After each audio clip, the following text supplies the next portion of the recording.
Heya! Today I am back to talk about another one of my favorite places that I've visited in Japan and my travel tips for it. Today we're going to talk about Koyasan. So just like the last video, first I'll be talking about why I really loved going to Koyasan and sort of the reasons that I recommend it, and then we'll talk about how to actually get there and stay there, and then we will talk about some of the things that you can do in Koyasan, and I will link to my videos of those things so that you can see what to expect. And finally, we will talk about some just things that you might like to know before going there. So let's talk about it.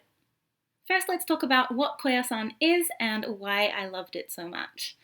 So Koyasan is a mountain village, Koyasan is the mountain, and then on the mountain there is a village. It's in Wakayama Prefecture. It has many, many, many Buddhist temples, which is what it's mainly famous for, and also Japan's biggest graveyard. So, why did I like Koyasan so much? When I think back on my Koyasan trip, it really feels like almost like a dream, like very surreal. And I think what that was is that it was just a really immersive cultural and religious experience.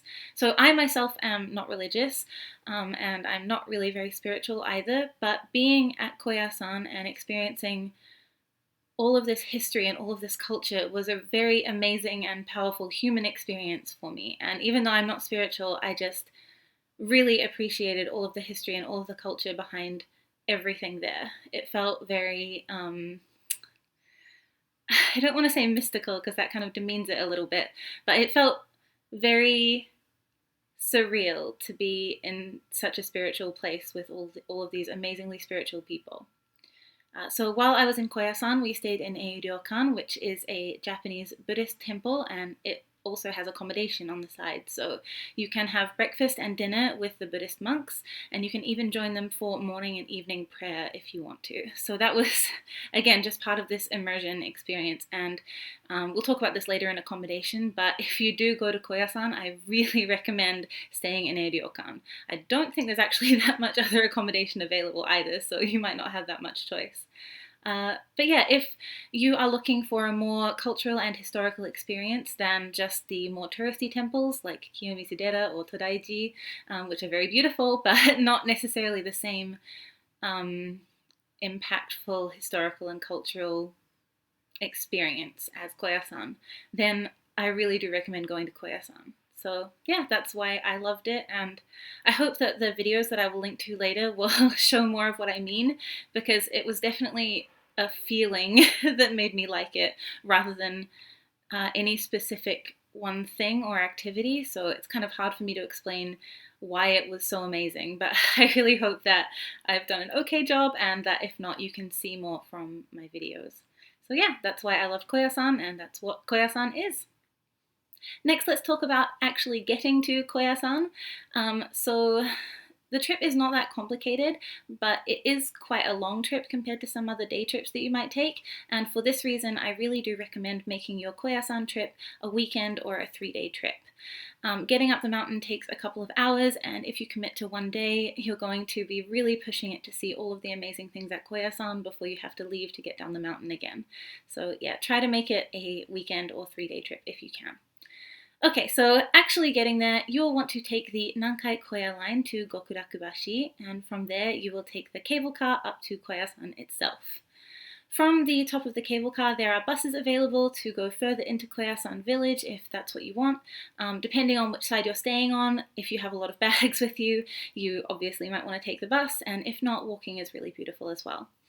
One thing about the trip is that it is really gorgeous. So the Nankai Koya line is absolutely stunning. You'll go all the way up a mountain, you'll get some really incredible views, especially in autumn. So yeah, just be ready for that and be looking out of your window. I mentioned buses from the top of the cable car. There are also buses that go to pretty much every major attraction within Koyasan. It's quite a small area, but if you're traveling with young children, or if you're like me and you have a disability or mobility issues, the buses can be really helpful. The only thing that I will say about the buses is that there doesn't seem to be an online timetable. So my recommendation for this, and what I did, is whenever you see a bus stop, just take a picture on your phone of the timetable on it and refer back to that when you need to. So yeah, that is your transportation to and around Koyasan. Let's talk about accommodation. As I mentioned before, I stayed in a ryokan while I was in Koyasan, and I'm not actually sure if there's any non-ryokan accommodation available in Koyasan. I don't think I saw any, and anyway, it brings me to my next point anyway, which is that I really do recommend staying in a ryokan while you're in Koyasan. It just adds immeasurably to that immersive experience that you're probably looking for if you're going there, and I was so amazed and so grateful to the monks who let us stay and for all the information that they were able to help us with. So yeah, stay in a ryokan. I really do recommend it. I would say if you're going in a popular season, which usually is autumn and spring, especially autumn for Koyasan, be careful and book early because Koyasan is quite popular during these times, so you want to make sure that you get a nice ryokan for yourself and your friends.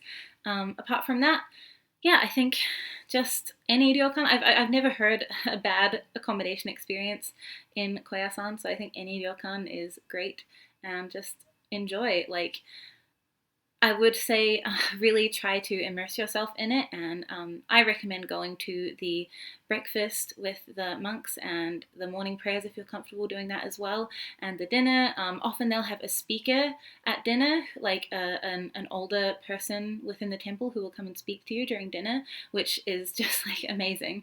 And for me, it really like helped add to the experience and helped me to understand Koyasan better because a lot of these people have lived there for generations, and so they just know so much. They have this vast wealth of knowledge that you can tap into. So yeah, stay in a ryokan and really throw yourself into the experience. Now let's talk about some of the best things to do and see in Koyasan. I think the easiest place to start and the most famous place is Okuno-in, which is the biggest graveyard in Japan. It is huge. It's very old and very huge and very awe-inspiring.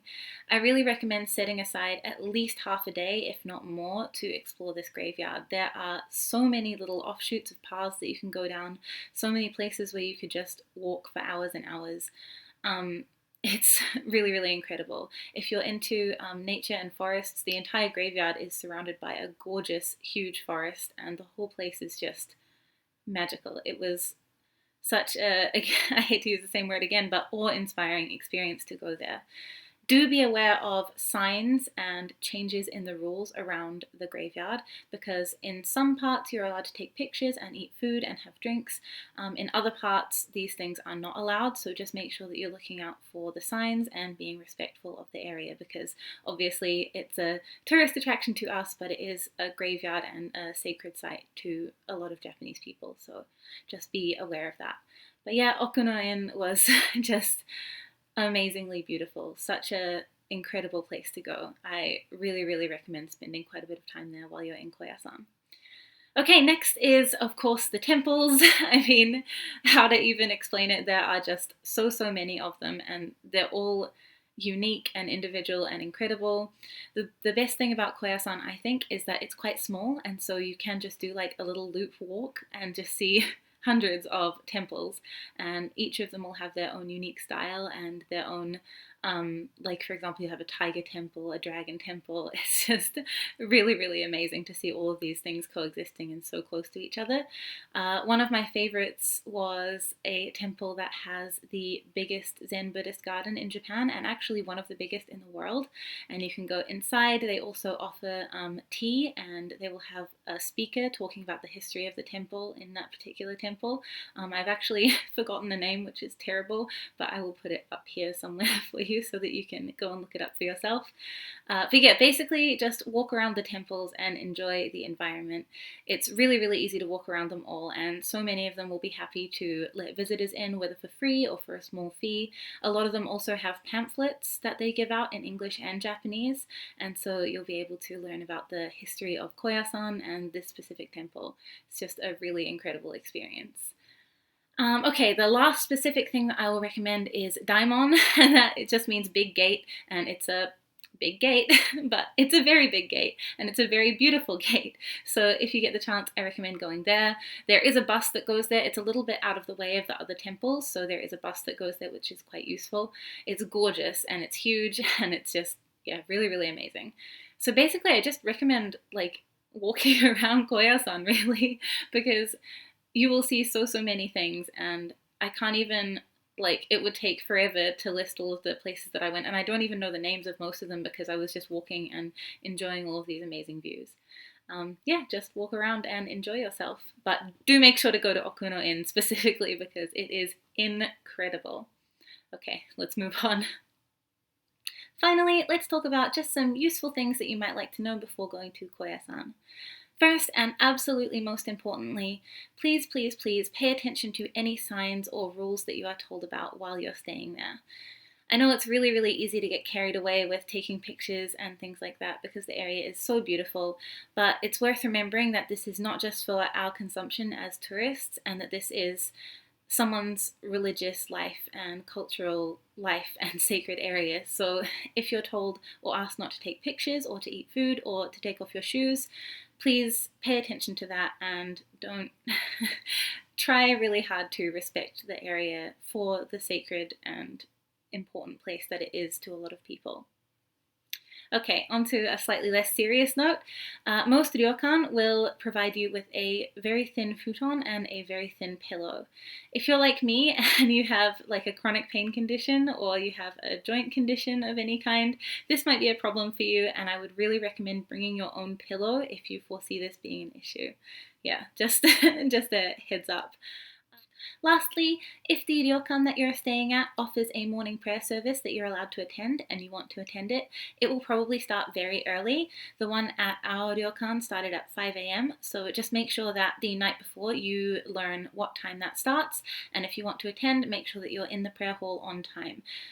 If you do wake up late, do not go to the prayer hall just because you don't want to interrupt people who are actually praying. So yeah, that's some tips that I thought might be worth knowing before going to Koyasan. That's about it for our talk about Koyasan.